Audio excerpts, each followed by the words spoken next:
അൻവർ കാറിൽ നിന്നും ഇറങ്ങി മനോഹരമായി ഒരുക്കിയ പന്തലിനുള്ളിലേക്ക് കടന്നു. അവളുടെ വീട്ടുകാർ വന്ന് അവനെ സ്വീകരിച്ചു. അവൻക്കായി ഒരുക്കിയ ഇരിപ്പിടത്തിൽ സുബൈറിനെ കൊണ്ടുപോയി ഇരുത്തി. അപ്പോഴേക്കും ഫോട്ടോഗ്രാഫർമാർ ഫോട്ടോ എടുക്കാൻ മത്സരിച്ചു കൊണ്ടിരുന്നു. സുബൈർ ആരുടെയും മുഖത്തേക്ക് നോക്കാതെ തല താഴ്ത്തിയിരുന്നു. കുറച്ചു കഴിഞ്ഞ് ഖുതുബ തുടങ്ങി. അയാളുടെ ഓരോ വാക്കും അവന്റെ ഹൃദയത്തിനെ നോവിക്കുന്നുണ്ടായിരുന്നു. അത് അവനിൽ വല്ലാത്ത കുറ്റബോധം ഉണർത്തിക്കൊണ്ടിരുന്നു. ദൈവികവും പരിശുദ്ധവുമായ സമാധാനവും സുരക്ഷിതത്വവും നിറഞ്ഞ സന്തോഷപൂർണമായ ഐക്യത്തോടെയുള്ള കുടുംബജീവിതത്തെക്കുറിച്ച് അയാൾ വിവരിച്ചുകൊണ്ടിരുന്നു. ജീവിതം ഒരാൾക്ക് മാത്രം കെട്ടിപ്പടുക്കാൻ കഴിയില്ലെന്നും രണ്ടുപേരുടെയും പരിപൂർണ സഹകരണവും പങ്കാളിത്തവും അനിവാര്യമാണെന്ന് ഊന്നി പറഞ്ഞുകൊണ്ട് ചെറിയ ഒരു പ്രാർത്ഥനയോടുകൂടി അയാൾ ഖുതുബ അവസാനിപ്പിച്ചു. അല്പസമയത്തിന് ശേഷം നിക്കാഹ് കഴിഞ്ഞു. പെണ്ണിനെ കൂട്ടാൻ സുബൈറിന്റെ ആളുകൾ എത്തി. അവരവിടെയുള്ളവർ അകത്തേക്ക് സ്വീകരിച്ചിരുത്തി. സുബൈറിന്റെ മനസ്സിൽ കൊടുങ്കാറ്റ് ആഞ്ഞുവീശി. അവൻ നിലം പഴുതി വീഴുന്നതായി അവനക്ക് തോന്നി. ഖുതുബയിൽ ഓരോ വാക്കും അവന്റെ ചെവിക്ക് ചുറ്റും പാറി നടന്ന് അവന് അസ്വസ്ഥത ഉണ്ടാക്കിക്കൊണ്ടിരുന്നു. ഒട്ടും പ്രതീക്ഷിക്കാതെ വലിയൊരു ബാധ്യതയല്ലേ ഞാൻ ഏറ്റെടുത്തിരിക്കുന്നത്. അതിൽ ഒരു കുറവ് പോലും ഏൽക്കാതെ കാത്തു സംരക്ഷിക്കേണ്ടത് എന്റെ കടമയല്ലേ. അങ്ങനെ ഓരോന്ന് മനസ്സിലിട്ട് ചിന്തിച്ചിരിക്കുമ്പോഴാണ് കുറച്ചു പേര് വന്ന് അവനെ ഫോട്ടോ എടുക്കാൻ ക്ഷണിക്കുന്നത്. റസിയെ സുന്ദരിയാക്കി അവനടുത്ത് കൊടുന്ന് നിർത്തിയിട്ടുണ്ട്. പലരും ഫോട്ടോസ് എടുക്കാൻ മത്സരിച്ചു കൊണ്ടിരിക്കുന്നു. നല്ല മഴയുടെ ലക്ഷണമുണ്ട്, പെട്ടെന്ന് ഇറങ്ങണം. അകത്തു നിന്നും ആരോ വിളിച്ചു പറയുന്നത് കേട്ടപ്പോൾ കൈയും കാലുമൊക്കെ ആകെ തളർന്നു പോകുന്നത് പോലെ തോന്നി അവൻക്ക്. ഇളം റോസ് പട്ടുസാരിയിൽ റസിയ അതീവ സുന്ദരിയായിരുന്നു. സുബൈർ ആദ്യമായി അവളെ ഇടം കണ്ടിട്ടൊന്ന് നോക്കി. എന്റെ റബ്ബേ, അവൻ അറിയാതെ നെഞ്ചത്ത് കൈവച്ചു പോയി. ഇവൾ എനിക്ക് ഭാര്യയായി കാണാൻ കഴിയുമോ?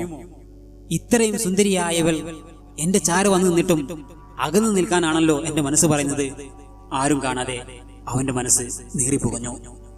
പാവം റസിയ ഒന്നും അറിയാതെ സ്വപ്നങ്ങളുടെ ലോകത്താണ്. ആ മുഖവും കണ്ണിന്റെ തിളക്കവും കണ്ടാൽ അറിയാം. എങ്കിലും അവളുടെ മുഖത്ത് പെയ്തൊഴിയാൻ വിതുമ്പി നിൽക്കുന്ന കാർമേഘം ഇരുണ്ടുകൂടി നിൽക്കുന്നത് പോലെ തോന്നി. ഉമ്മയെയും ഉപ്പയെയും വിട്ടുപിരിയുന്നതിന്റെ സങ്കടം അവളുടെ മുഖത്ത് നേരിച്ചിരുന്നു. ഉപ്പ അവളുടെ കൈ പിടിച്ച് സുബൈറിന്റെ വലത് കൈയിലേക്ക് വെച്ചു കൊടുത്തു. എന്റെ കുഞ്ഞിനെ പൊന്നുപോലെ നോക്കണേ മോനെ എന്ന ഉപ്പയുടെ മുഖഭാവം സുബൈർ വായിച്ചെടുത്തു. ഉപ്പയോടും ഉമ്മയോടും യാത്ര പറഞ്ഞവൾ ഇറങ്ങി. അവർക്കായി പൂക്കൾ കൊണ്ട് അലങ്കരിച്ച കാറിൽ സുബൈറിനോടൊപ്പം അവളും കയറി. എല്ലാവരോടും ഒന്നുകൂടെ യാത്ര പറഞ്ഞവർ നീങ്ങി. എല്ലാ വണ്ടികളെയും ബാക്കിലാക്കി സുബൈറിന്റെ കാർ കുതിച്ചുകൊണ്ടിരുന്നു. ചെമ്പകത്തിന്റെ നിറമുള്ളവൾ അവനെ നോക്കി പുഞ്ചിരിച്ചു. തെളിഞ്ഞ നിലാവ് പോലെ മനസ്സില്ല മനസ്സോടെ നേർത്ത ഭാവത്തിൽ തിരിച്ചും അവനും പുഞ്ചിരിച്ചു. പകൽ കിരണങ്ങളെ മെല്ലെ അകത്തേക്ക് വലിച്ച് സന്ധ്യയെ പൂത്താനുള്ള തിരക്കിലാണ് മേഘക്കൂട്ടങ്ങൾ. കാർ സുബൈറിന്റെ വീട്ടുപടിക്കൽ വന്നിരുന്നു. രണ്ടുപേരും കാറിൽ നിന്നും ഇറങ്ങി പന്തലിനുള്ളിലേക്ക് നടന്നു. ഇടയിൽ ഫോട്ടോഗ്രാഫറുടെ മത്സരം അവരെ വീർപ്പുമുട്ടുന്നതിലും അപ്പുറമായിരുന്നു. സേനത്ത് വന്ന് റസിയുടെ കൈപിടിച്ച് പന്തലിൽ അവർക്കായി ഒരുക്കിയ ഇരിപ്പിടത്തിൽ അവളെ കൊണ്ടുപോയിരുത്തി. പിന്നെ മണവാട്ടിയെ കാണുന്ന തിരക്കിലാണ് എല്ലാവരും. ഓരോരുത്തർ ഓരോ അഭിപ്രായം പറഞ്ഞ് ചിരിക്കുന്നു. അവളുടെ കൂടെ വന്നവർ ചായ സൽക്കാരം കഴിഞ്ഞ് അവളോട് യാത്ര പറഞ്ഞ് വീട്ടിലേക്ക് മടങ്ങി. സേനുത്ത അവളെ കൈപിടിച്ച് അകത്തോട്ട് കൂട്ടിയിട്ട് പോയി. ഹാളിലുള്ള സോഫയിൽ അവളോട് ഇരിക്കാൻ പറഞ്ഞു. പിന്നെ ഓരോരുത്തർ വന്ന് റസിയോട് ചോദ്യങ്ങൾ ചോദിക്കാൻ തുടങ്ങി. എല്ലാം ഒരേ ചോദ്യങ്ങൾ. എന്താ പേര്? റസിയ. എത്ര വരെ പഠിച്ചു? ഡിഗ്രി കഴിഞ്ഞു. വീട്ടിൽ ആരൊക്കെ ഉണ്ട്? ഉമ്മ, ഉപ്പ, ഇക്ക. നാസിയ, നാസിയ. എന്താ മുത്തമ്മ? ഈ റസിയാനെ വിളിച്ച് മുകളിൽ അവളുടെ റൂമിലേക്ക് കൊണ്ടുപോക്കോ. പിന്നെ ജമീലയും വിളിച്ചോ. എന്നിട്ട് അവളെ സാരിയൊക്കെ മാറ്റി ഉടുപ്പിക്ക്. ആളുകളുടെ ബഹളമെല്ലാം ഒഴിഞ്ഞു തുടങ്ങി. ഇത്ത വാ എന്റെ കൂടെ. രാവിലെ മുതൽ കെട്ടിയൊരുങ്ങി നിൽക്കുന്നല്ലേ, ഒന്ന് ഫ്രഷായി ഈ വേഷമൊക്കെ മാറിയിട്ട് വരാം. സേനു, സേനു. എന്താ ഇക്ക? എവിടെ മോൾ? നസിയ അവളെയും കൊണ്ട് ബെഡ്റൂമിലേക്ക് പോയിട്ടുണ്ട്. എന്തേ? ഒന്നുമില്ല, സമയം 9 കഴിഞ്ഞില്ലേ. ആ കുട്ടിക്ക് വിശക്കുന്നുണ്ടാവും. രാവിലെ മുതൽ കാര്യമായിട്ടൊന്നും കഴിച്ചു കാണില്ല. അതെ, ഞാൻ വിളിക്കാം അവരെ. ഡ്രസ്സൊക്കെ മാറ്റിയെടുത്ത് അവർ രണ്ടുപേരും കൂടി നസിയയുടെ റൂമിൽ വന്നിരുന്നു. അല്ല ഇത്ത, നമ്മൾ പരിചയപ്പെട്ടില്ലല്ലോ. ഞാൻ സുബൈർക്കയുടെ എളാമയുടെ മകളാണ്. പേര് നസിയ. ഇപ്പോ ഡിഗ്രി ഫസ്റ്റ്. ആണോ? റസിയ അവളെ നോക്കിയൊന്ന് പുഞ്ചിരിച്ചു. എന്നിട്ട് ഉമ്മ എവിടെ? പരിചയപ്പെട്ടവരുടെ കൂട്ടത്തിൽ അങ്ങനെ ഒരാൾ കണ്ടില്ലല്ലോ. അത് പിന്നെ താഴ്ന്ന് മൂത്തമ്മ വിളിക്കുന്നുണ്ടെന്ന് തോന്നുന്നു. നമുക്ക് അങ്ങോട്ട് പോകാം. നസിയ എന്തൊക്കെ തന്നിൽ നിന്ന് മറക്കുന്നതായി റസിയക്ക് തോന്നി. പടച്ചോനെ, ഈ കുട്ടിയുടെ ഉമ്മ ജീവിച്ചിരിപ്പില്ലേ? എന്റെ ചോദ്യം അവളെ വിഷമിച്ചുവോ? വേണ്ടായിരുന്നു, റസിയ സ്വന്തം പറഞ്ഞ് അവർ കോൺസ്റ്റപ്പുകൾ ഇറങ്ങി താഴെ എത്തി. അണിഞ്ഞു വന്ന സ്വർണ്ണാഭരണങ്ങളെല്ലാം അവൾ സൈനുമയെ ഏൽപ്പിച്ചു. നസിയ കൂട്ടിനുണ്ടായതുകൊണ്ട് അവൾക്ക് വലിയ ബോറടിയൊന്നും അനുഭവപ്പെട്ടില്ല. സമയം 10 ആവാറായി. മക്കളെ വേഗം വാ, ഇതൊക്കെ ഒന്ന് എടുത്തു വെച്ചിട്ട് വേണം എനിക്കൊന്ന് ഊര നിവർത്താന്. വെളുത്തു മെലിഞ്ഞൊരു വലിയമ്മ മുഖത്ത് ചുളിവ് വീണ് തുടങ്ങിയിരിക്കുന്നു. പെൺകുപ്പായും തുണിയുമാണ് വേഷം. വെറ്റില് നിന്ന് ചുണ്ട് ചുവച്ചിരിക്കുന്നു. ഇവിടെ സഹായത്തിന് നിൽക്കുന്ന താത്തയാ ആയിഷുമോ? സേനിത്ത റസിയോടായി പറഞ്ഞു. അവളൊന്നും മൂളി. അവർ ഭക്ഷണം കഴിക്കാനായി ടേബിളിനടുത്ത് വന്നിരുന്നു. ആയിഷുമ ചോറ് വിളമ്പി പ്ലേറ്റിലേക്ക് ഇട്ട് കൊടുത്തതും അവളുടെ മനസ്സ് വീട് വരെ പോയി. ഉപ്പയും ഉമ്മയും ഓർത്തതും അവളുടെ കണ്ണിൽ നനവ് വളർന്നു. എന്താ ഇത്ത കഴിക്കുന്നില്ലേ? പ്ലേറ്റില് കളം വരച്ച് കളിക്കാണോ? കഴിക്കുമോളെ. വേണ്ട ഉപ്പ, എനിക്ക് മതി. അവൾ എഴുന്നേറ്റ് പോയി കൈ കഴുകി. വൈകിട്ട് വന്ന് കയറിയപ്പോ ഒരു നോട്ടം കണ്ടതാ ഇക്കാനെ. പിന്നെ എവിടെയൊന്നും കണ്ടതേയില്ല. എവിടെ പോയി? റസിയയുടെ കണ്ണും മനസ്സും അവനെ തിരഞ്ഞുകൊണ്ടിരുന്നു. ഇത്ത എന്താ ഇവിടെ തന്നെ നിന്നത്? കൈ കഴുകി കഴിഞ്ഞെങ്കിൽ വാ. ഹേ, ഞാൻ അവരെ നോക്കുകയായിരുന്നു. ഇത്ര പ്രായമായിട്ടും ജോലിക്ക് നിൽക്ക പറയുമ്പോൾ അവൾക്ക് മക്കളൊന്നും ഇല്ലേ? ഒരു മകനേയുള്ളൂ അവർക്ക്. അവൻക്ക് 1-2 വയസ്സായപ്പോൾ ആണത്രേ അവിടെയൊക്കെ മരിച്ചത്. ആക്സിഡന്റ് ആന്നാ പറഞ്ഞത്. അവിടുന്ന് അങ്ങോട്ട് ആയിഷുമ്മ വളരെ കഷ്ടപ്പെട്ടാണത്രേ അവനെ വളർത്തിയത്. വീട്ടുകാർ പലതവണ മറ്റൊരു വിവാഹത്തിന് നിർബന്ധിച്ചിട്ടും പാവം അവനോർത്ത് അതിന് സമ്മതിച്ചില്ല. ഇപ്പൊ അവൻക്ക് ഭാര്യയും മക്കളൊക്കെ ആയപ്പോ ഉമ്മയെ വേണ്ടാതായി. അതിനെ വീട്ടിൽ തനിച്ചാക്കി അവർ വേറെ വീട് മാറി താമസം തുടങ്ങി. അവനിക്കിപ്പോ അവന്റെ ഭാര്യയും മക്കളും മതി. പാവം, അതിന് ആരും ഇല്ലാണ്ടായപ്പോ മൂത്തമ്മ ഇങ്ങ് കൂട്ടിക്കൊണ്ടുവന്നതാ. 15 വർഷമായി ഇവിടെ വന്നിട്ട്. ഓ, അവരുടെ വീട് എവിടെയാ? ഇവിടെ അടുത്ത് തന്നെയാ, നമ്മുടെ വീടിന്റെ 4 വീടപ്പുറം. അവളൊന്ന് മൂളി. ആമിന, എന്റെ മോള് വല്ലതും കഴിച്ചോ ആവോ? അത് പിന്നെ കഴിക്കാതിരിക്കോ? ഇത്രയും വർഷത്തിനിടക്ക് അവള് നമ്മളെയും നമ്മൾ അവളെയും പിരിഞ്ഞിരുന്നിട്ടില്ലല്ലോ. നിങ്ങൾ വിഷമിക്കാതെ നമുക്ക് നാളെ അവിടെ വരെ പോവാലോ. പെൺകുട്ടികളായാല് ഒരു പരിധി വരെയല്ലേ നമ്മുടെ കൂടെ ഉണ്ടാകൂ. അംസകയുടെ തലയിൽ തൊട്ട് തലോടി ആമിന താത്ത ആശ്വാസവാക്കുകൾ കൊണ്ട് മൂടി. പിന്നെ 1-2 പറഞ്ഞവർ അങ്ങനെ ഇരുന്നു. മോളെ റസിയ, വാ, എനിക്ക് നിന്നോട് കുറച്ച് കാര്യങ്ങൾ സംസാരിക്കാനുണ്ട്. എന്താ ഉമ്മ? റസിയ ഉമ്മക്കരികിലെത്തി. മോൾ ഇവിടെ ഇരിക്ക്. സുബൈറിന്റെ ഉമ്മ അവളെ ഹാളിലെ സോഫയിൽ അവർക്കൊപ്പം ഇരുത്തി. സുബൈറിന് വാശിയും ദേഷ്യവും ഒക്കെ ഇച്ചിരി കൂടുതലാ. മനസ്സിലുള്ളതൊന്നും ആരോടും തുറന്നു പറയുകയില്ല. മോള് വേണം ഇനി അതെല്ലാം കണ്ടറിഞ്ഞ് സ്നേഹത്തോടെ അവനെ ചേർത്ത് നിർത്താൻ. ആ, ഉമ്മയെ നോക്കി ചെറിയൊരു പുഞ്ചിരിയോടെ അവൾ തലയാട്ടി. എനിക്ക് നല്ല തലവേദന. 2-3 ദിവസമായി ശരിക്കൊന്നും ഉറങ്ങിയിട്ട്. ഞാൻ പോയി കിടക്കട്ടെ. എടി, അവനെന്തേടി സുബൈർ? കോയ ഹാജി ഉമ്മറത്തിരുന്ന് സൈനുമ്മയോട് വിളിച്ചു ചോദിച്ചു. അവന് നേരത്തെ കഴിച്ചു, മുകളിൽ ഉണ്ടാവും. എന്തേ, വിളിക്കണോ? വേണ്ട, ഇവിടെ ഒന്ന് കാണാതായപ്പോ ചോദിച്ചതാ. എന്നാ ഇനി മോള് പോയി കിടന്നോ? നല്ല ക്ഷീണം ഓത്തുണ്ട്. അവൾ നസിയയുടെ കൂടെ മുകളിലേക്ക് കോൺസ്റ്റബിൾ കയറി. നസിയ അവളെ അവളുടെ റൂമിലാക്കി പുറത്തിറങ്ങി. ഇത്തു, ഞാൻ പോയി. എനിക്ക് നാളെ ക്ലാസ് ഉള്ളതാ. ഇക്കൊപ്പ വരൂട്ടോ. നസിയെ നോക്കി ഒന്ന് പുഞ്ചിരിച്ചുകൊണ്ട് അവൾ അവിടെ നിന്നും പോയി. മുറിയിലെന്തോ ഒരു മൂകത അവൾക്ക് അനുഭവപ്പെട്ടു. ചെറിയൊരു പേടിയും നെഞ്ചിടിപ്പും അവളിലുണ്ടായി. എങ്കിലും മനസ്സിൽ ധൈര്യം പകർന്നവൾ നിന്നു. ബെഡിൽ വെള്ളമേൽ ചുവന്ന പൂക്കളുള്ള ബെഡ്ഷീറ്റ് വിരിച്ചു വെച്ചിരിക്കുന്നു. ആകെക്കൂടി മുല്ലപ്പൂവിന്റെ ഗന്ധം. കൂട്ടുകാർ ഒപ്പിച്ച പണിയാകും, അവൾ മനസ്സിൽ കരുതി. കട്ടിലിനടുത്തായി മേശയുണ്ട്. അതിന്മേൽ 4-5 ബുക്സ് അട്ടിയട്ടിയായി വെച്ചിരിക്കുന്നു. അതിൽ നിന്നും ഒരു ബുക്ക് എടുത്ത് അവൾ മറിച്ചു നോക്കി. സുബൈർ റൂമിന് മുന്നിൽ വന്നു നിന്ന് വാതിൽ പഴുതിലൂടെ ഒന്ന് എത്തി നോക്കി. പിന്നെ ചാരി വെച്ച ഡോർ പതിയെ തള്ളി തുറന്നുകൊണ്ട് ചെറുതായി തൊണ്ടയനക്കി റൂമിലേക്ക് കടന്നു. റൂമിനകത്ത് കയറിയതിനു ശേഷം ഡോർ ലോക്ക് ചെയ്ത് നിശബ്ദനായി കട്ടിൽ വന്നിരുന്നു. അവന്റെ ചുണ്ടുമുഖവും വിറക്കുന്ന പോലെ അവന് തോന്നി. അവളോട് എന്ത് പറയണമെന്ന് അവനക്ക് അറിയുന്നുണ്ടായിരുന്നില്ല.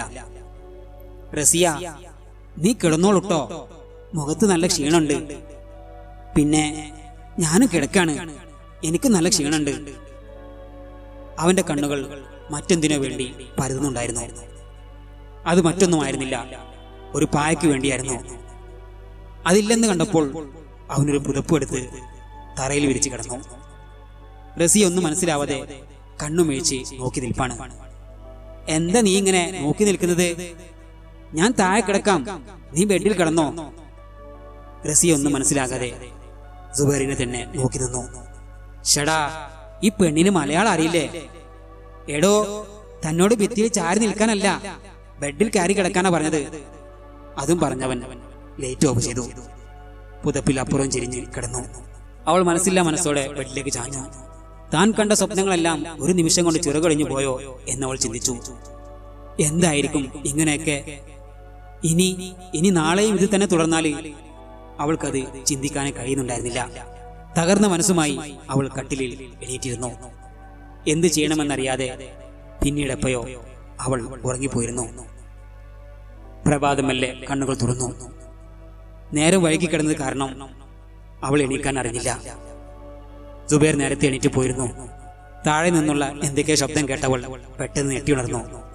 ചുമരിൽ തൂങ്ങിയാടുന്ന ക്ലോക്കിലേക്ക് അവൾ കണ്ണുകൾ പായിച്ചു. റബ്ബേ, 7 കഴിഞ്ഞിരിക്കുന്നു. അവൾ ആകെ ഭയന്നുപോയി.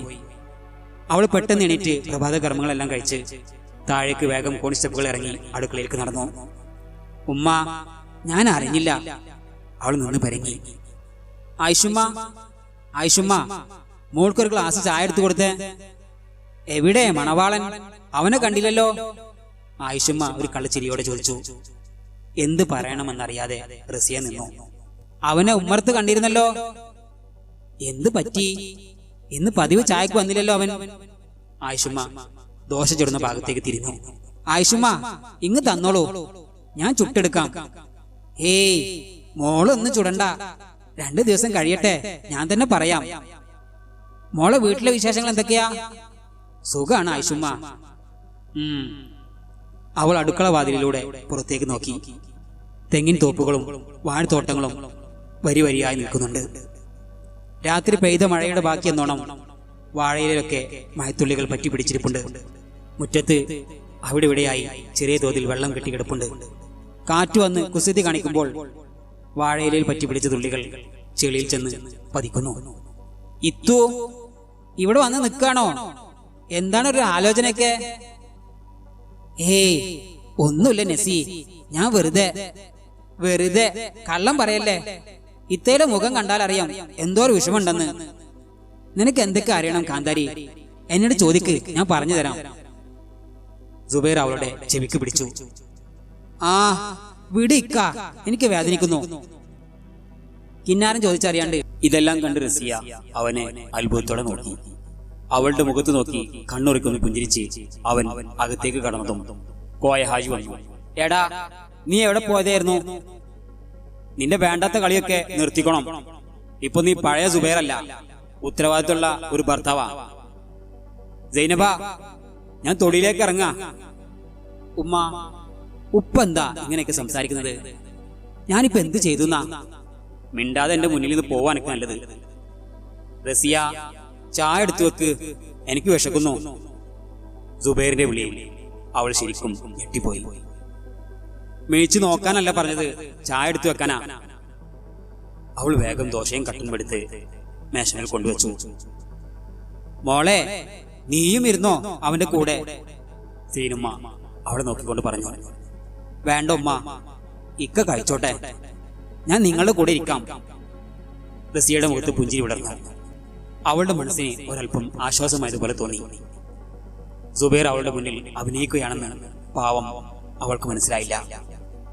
എങ്ങനെ മനസ്സിലാവാനാ? കാരണം അവന്റെ കഥകളൊന്നും അറിയാതെ അവൾ ഇന്നലെയല്ലേ അവന്റെ ജീവിതത്തിലേക്ക് കടന്നു വന്നത്. വീട്ടിൽ ഉള്ളവരാരും ഒന്നും അറിയരുതെന്ന് അവന് നിർബന്ധമുണ്ടായിരുന്നു. റസിയയുടെ വീട്ടിൽ നിന്നും അടുക്കള കാണാൻ ചടങ്ങിന് ഉമ്മയും ഉപ്പയും കുറച്ച് ബന്ധുക്കൾ വരുന്നുണ്ട്. അപ്പോ അതിന് തിരക്കിലാണ് വീട്ടിലുള്ള ഓരോരുത്തരും. സൈനുമ്മ ആകെ വെപ്രാളം പിടിച്ച് ഓടി നടക്കുകയാണ്. മണവാട്ടിയെ കാണാൻ വരുന്നവരെ സൽക്കരിക്കലും വരുന്ന ബന്ധുക്കളെ സ്വീകരിക്കാനുള്ള ഒരുക്കങ്ങളും എല്ലാം കൂടി ആയപ്പോൾ സമയം പോയത് തന്നെ അറിഞ്ഞില്ല ആരും. ഐഷുമ്മ, അവരിങ്ങ് എത്താറായി. നിങ്ങൾ വെറ്റിലേയും ചവച്ചിരിക്കി. എല്ലാ ഭാരവും എന്റെ തലയിലാണല്ലോ. ബേജാറാവാതെ സീനോ, അടുക്കളയെല്ലാം റെഡിയാണ്. അവരിങ്ങ് എത്തിയാൽ മതി. റസിയ ഇടയ്ക്കിടയ്ക്ക് ഉമ്മറത്ത് വന്ന് നോക്കും, വല്ല വണ്ടിയുടെയും ശബ്ദം കേൾക്കുന്നുണ്ടെന്ന് അറിയാൻ. കുറച്ചു സമയത്തിന് ശേഷം കോയ ഹാജി വിളിച്ചു പറഞ്ഞു, സൈനു, അവരെത്തിട്ടോ. റസിമോളെ, അവരെത്തി. റസിയ ഉമ്മറത്തേക്ക് ഓടിച്ചെന്ന് അവളുടെ ഉമ്മയും ഉപ്പയും കാറിൽ നിന്ന് ഇറങ്ങുന്നത് സന്തോഷത്തോടെ നോക്കി നിന്നു. വരി, എല്ലാവരും അകത്തേക്ക് കയറിയിരിക്കി. അവര് വന്നവരെയെല്ലാം സൽക്കരിച്ചകത്തേക്ക് ഇരുത്തി. റസിയ ഓടിച്ചെന്ന് ഉപ്പയുടെ മാറിലേക്ക് ചാഞ്ഞു. രണ്ടുപേരുടെയും കണ്ണുകൾ ഈർന്നണിഞ്ഞു. ഉപ്പ, ഇത് അങ്ങോട്ട് ഇരുന്നോളി. ഉപ്പാന്റെ കുട്ടിക്ക് സുഖാണോ? അതെ എന്നവൾ തലയാട്ടി. ഉമ്മയേക്കാൾ കൂടുതൽ അടുപ്പം അവൾക്ക് ഉപ്പയോടായിരുന്നു. വന്നവരിൽ ഓരോരുത്തരായി അവൾ എല്ലാവർക്കും പരിചയപ്പെടുത്തി കൊടുത്തു. ഭക്ഷണമൊക്കെ കഴിച്ച് അവരെല്ലാവരും സംസാരത്തിൽ മുറുകിയിരിക്കുകയാണ്. പകൽ വെളിച്ചത്തെ തെങ്ങോലകൾ മറിച്ചു കളിക്കുന്നു. മാനത്ത് ചുവപ്പ് മാറാൻ തുടങ്ങിയിരിക്കുന്നു. അല്ല ആമിനു, സമയം കുറെ ആയി. പോകണ്ട, നമുക്ക് അങ്ങ് എത്തണ്ട. നമുക്ക് നിങ്ങൾ ഇരിക്കി, കുറച്ചുകൂടെ കഴിയട്ടെ, എന്നിട്ട് പോകാം. സുബൈറിന്റെ ഉമ്മ ഹംസക്കയെ നോക്കി പറഞ്ഞു. നിങ്ങൾ പെണ്ണുങ്ങൾക്ക് വർത്താനം പറഞ്ഞ ഊതി കെടൂല. അതിന് ഇനി ഞങ്ങള് പിന്നെ ഒരു ദിവസം വരാം. അവരെല്ലാവരോടും യാത്ര പറഞ്ഞിറങ്ങി. റസിയ അവർ പോകുന്നതും നീർവഴികളോടെ നോക്കി നിന്നു. സൈനു, ബാക്കി വന്ന പത്തിരിയും ഇറച്ചിക്കറിയും എല്ലാം എല്ലാവർക്കും കൊടുത്തേക്ക്. ഒന്നും ഇവിടെ ബാക്കി വെക്കണ്ട. അങ്ങനെ തന്നെയാ ചെയ്യുന്നത്. എടാ സുബൈറെ, അവളുടെ ഒപ്പം ഇറങ്ങാൻ നേരം എന്താ നിന്നോട് പറഞ്ഞിരുന്നത്? 4 ദിവസം കഴിഞ്ഞാൽ വിരുന്ന് ചെല്ലാൻ പറഞ്ഞതാ. നീ എന്തു പറഞ്ഞു? എന്നിട്ട് എന്നെ കിട്ടില്ല, നിങ്ങൾ വേറെ ആളെ നോക്കിയെന്ന്. പോടാ, കളവ് പറയാതെ. അവൻ അതിന് മറുപടിയായി ഒന്ന് പുഞ്ചിരിച്ചു. നക്ഷത്രങ്ങൾ ഓരോന്നായി മാനത്ത് സ്ഥലം പിടിക്കാൻ തുടങ്ങി.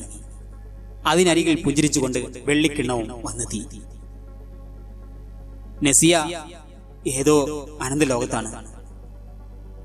അവളുടെ മനസ്സും അതിലേക്ക് ആഴ്ന്നിറങ്ങിയിട്ടുണ്ട്. റസിയ ബാക്കിലൂടെ ചെന്നവളെ തട്ടി വിളിച്ചു, നസി, നസി. അവൾ നെട്ടിത്തിരിഞ്ഞു. ഓ, ഇത്തായിരുന്നോ? ഞാൻ അങ്ങ് പേടിച്ചു പോയി. എന്തു പറ്റി നസി? നീ കരഞ്ഞോ? നിന്റെ കണ്ണൊക്കെ നിറഞ്ഞിട്ടുണ്ടല്ലോ. അത് പിന്നെ ഇത്ത, ഞാൻ എന്താ മോളെ, എന്തു പറ്റി? ഞാൻ ചിരിച്ചു കളിച്ചു നടക്കുന്നുണ്ടെന്നേ ഉള്ളൂ. എന്റെ മനസ്സൊക്കെ സങ്കടത്തിൽ മുങ്ങിക്കിടക്ക. മോളെ, എനിക്കൊന്നും മനസ്സിലാവുന്നില്ല. ഈ ചെറുപ്രായത്തില് എന്താ നിനക്ക് ഇത്ര സങ്കടം? അവൾ റസിയയുടെ മാറിലേക്ക് വീണുകൊണ്ട് പൊട്ടിക്കരഞ്ഞു. ഹേ നസി, കോളേജിൽ വല്ല പ്രശ്നവും? അല്ല ഇത്ത ചോദിച്ചില്ലേ എന്റെ ഉമ്മ എവിടെയെന്ന്? എന്റെ ഉമ്മ മരിച്ചിട്ട് 4 വർഷമായി. ഓ, സാരല്ല, സമാധാനിക്ക്. എല്ലാം റബ്ബിന്റെ വിധിയല്ലേ.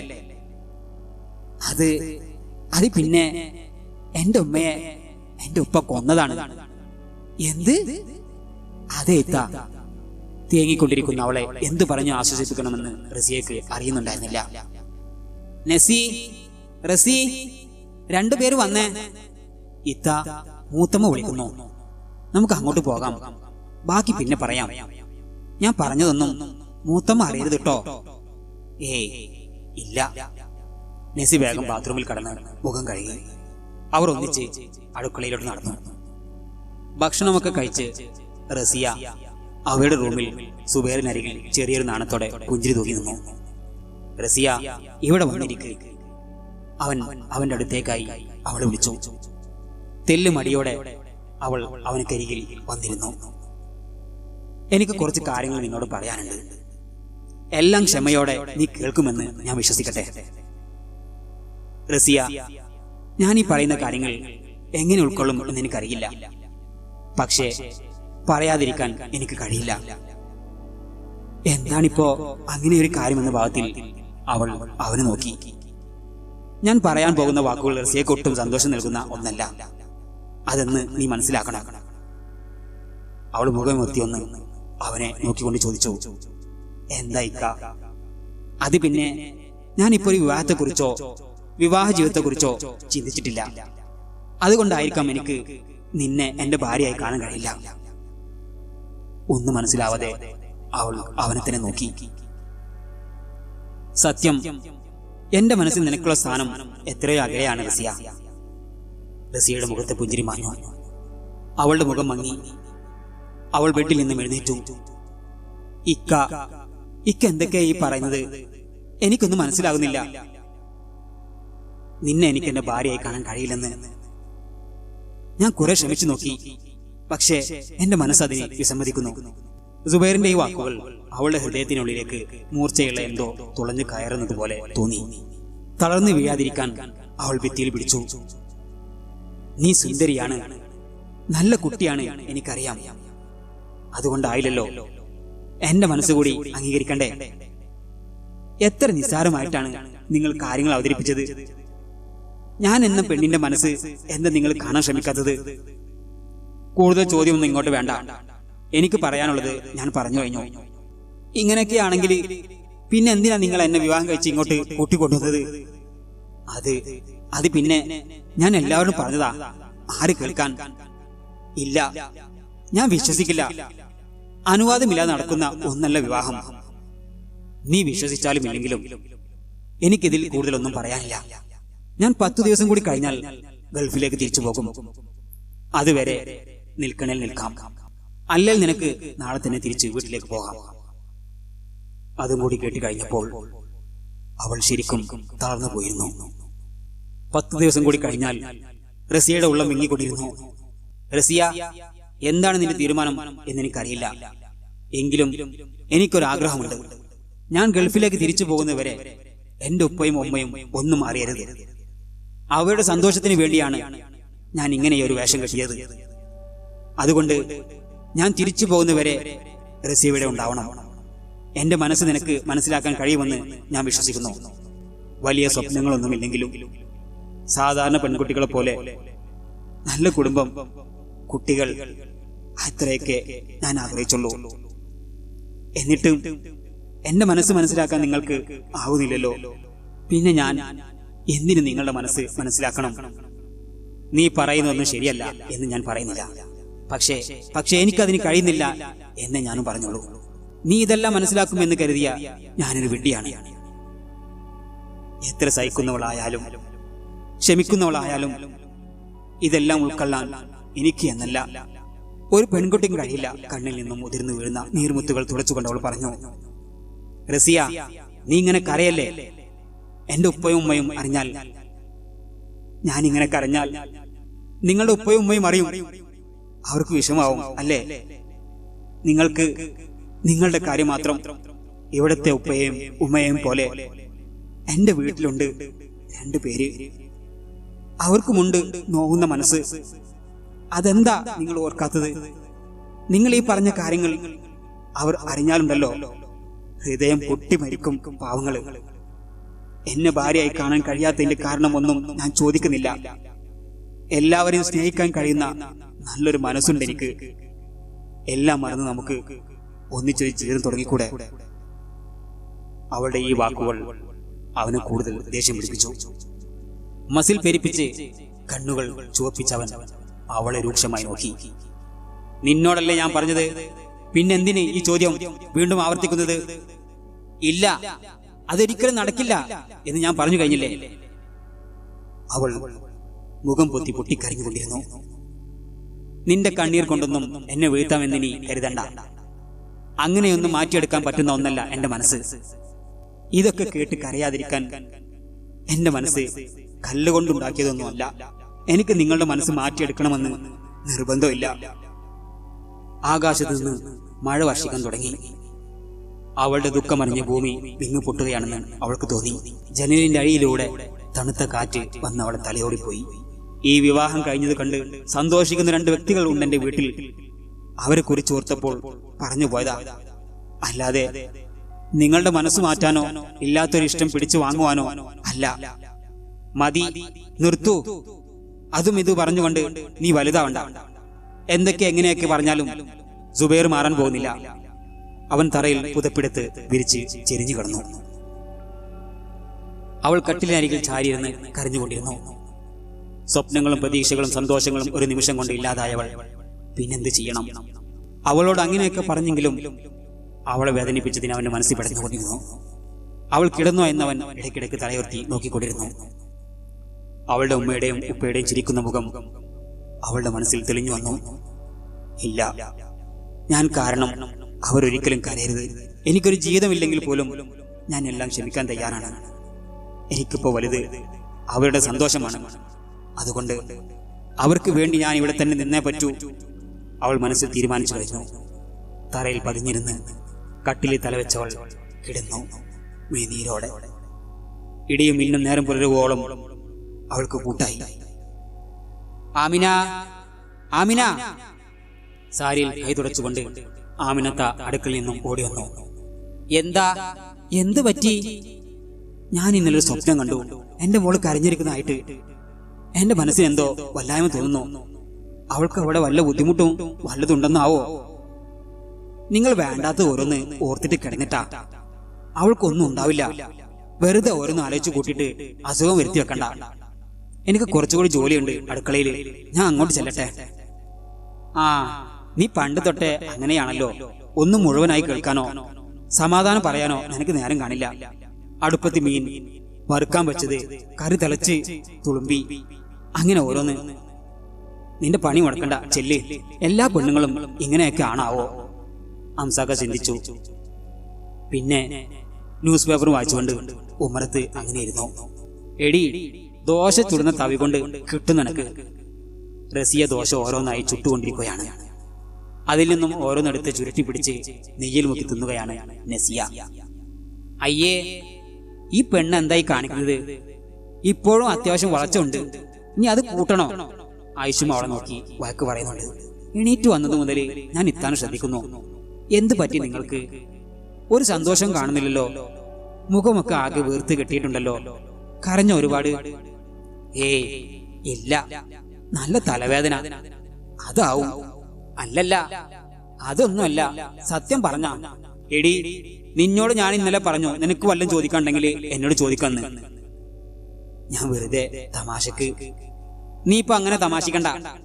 നീ വേഗം കുളിച്ചിറങ്ങി കോളേജിൽ പോകാൻ നോക്ക് പെണ്ണേ. നസിയ സുബൈറിനെ നോക്കി ചിരിച്ചുകൊണ്ട് അകത്തേക്കോടി. സുബൈർ റസിയെ ഒന്ന് നോക്കി. അവൾ കാണാത്ത ഭാവം നടിച്ചുകൊണ്ട് ദോശകൾ ഓരോന്നായി ചുട്ടെടുത്തു. ഉമ്മ, നിങ്ങൾ എന്തെടുക്കുക? എന്തിനാ? എനിക്ക് വിശക്കുന്നു. റസിയ ഇല്ല അവിടെ? അവളോട് ചോദിക്ക്. ഞാനിവിടെ ചെറിയ പണിയില്ല. എനിക്ക് ചായ തന്നിട്ട് ബാക്കി എടുത്താൽ പോരെ? വാ ഉമ്മ. ഉമ്മാടെ കയ്യിൽ നിന്ന് കിട്ടുന്ന അപ്പത്തിന് രുചിയൊന്ന് വേറെ തന്നെയാ. ഓഹോ, എന്നിട്ടാണോ നീ ഇന്നലെ അവളുടെ കയ്യിൽ നിന്നും വാങ്ങിക്കഴിച്ചത്? അത് പിന്നെ ഉമ്മ. റസിയ മോളെ, മോൻക്ക് ചായ എടുത്തു കൊടുക്ക്. അവന് വിശക്കുന്നുണ്ടെന്ന്. ചെല്ലടാ, ചെല്ല്. അവൾ എടുത്തു തരും. ചമ്മിയ മുഖത്തോടെ അവൻ അവൾക്കരികിലോട്ട് ചെന്നു. കഥയുടെ ബാക്കി ഭാഗം അടുത്ത ദിവസങ്ങളിൽ കേൾക്കാവുന്നതാണ്. കേട്ടുകഴിഞ്ഞാൽ